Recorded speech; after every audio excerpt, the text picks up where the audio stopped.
Okay, Santa came. This is a Nord Lead A1r desktop model, virtual analog synthesizer. Fresh off the truck. And I suspect what we're going to do is take it out of here and maybe just let it sit for a bit and warm up, because that is cold, cold, cold. And my house is very warm and humid because I have a teenager who takes hour-long showers. Imagine that.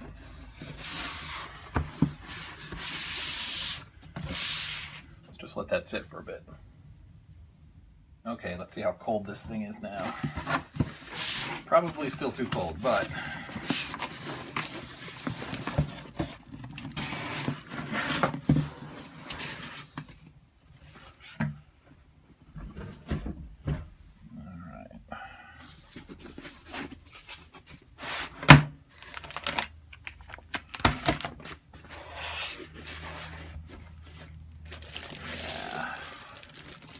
yeah, that's still cold like ice.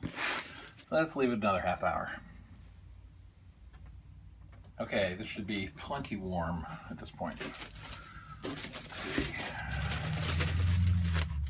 So, we get our foam and our plastic wrap, and it's surprisingly heavy. All right. I do not have good light in here, but that's okay. Manuel, our power supply. Zip those off to the side. All right, let's give it some power.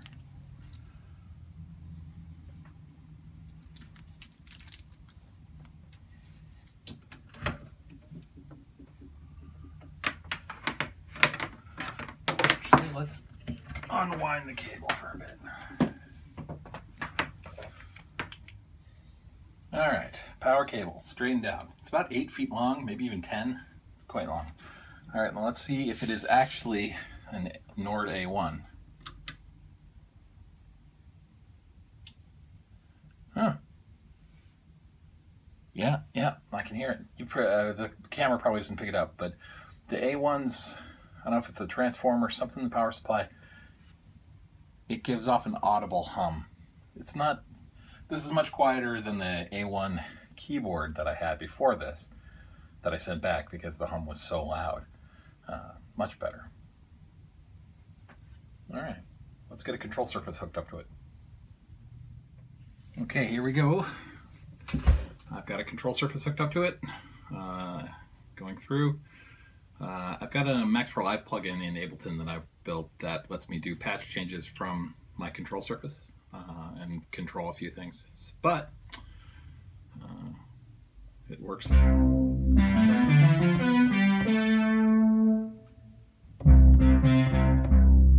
Yeah, it's definitely quieter than the keyboard version. I can't hear the transformer really over the sound of the room ambience. And I live on the main street of my town in a 200-year-old house, so it's not very well insulated, so I can hear the road pretty well. I'm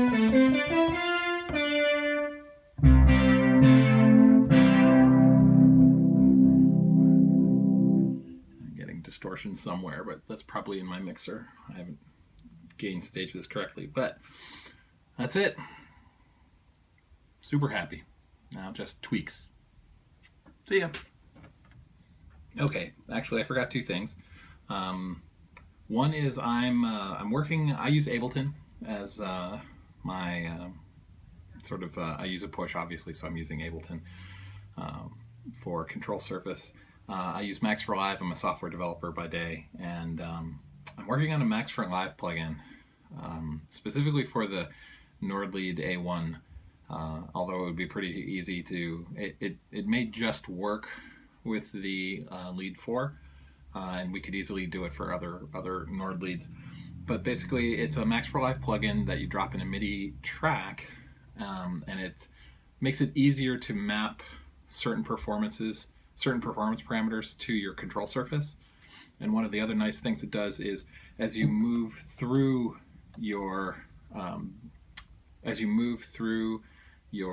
channels, as you move through the multi-channel instruments on your lead, it will change the focus on the synth as well to give you some real-time feedback. So if I'm changing some parameter using the control surface, the Nord's lights will actually follow and let us know what's going on. It's something I'm working on, and when I get that done, I'll post it out into the interwebs. But the other really important thing that we need to do is this. Step 1. I know this varies from person to person, but this is the Nord Sound Manager. The very first thing that I like to do is that. There we go. Now the Nord's ready for use. Because I like the preset programs that it comes with, and I like the performances, but I really like to make them myself. So it's up to you, of course. That's it. Talk to you later.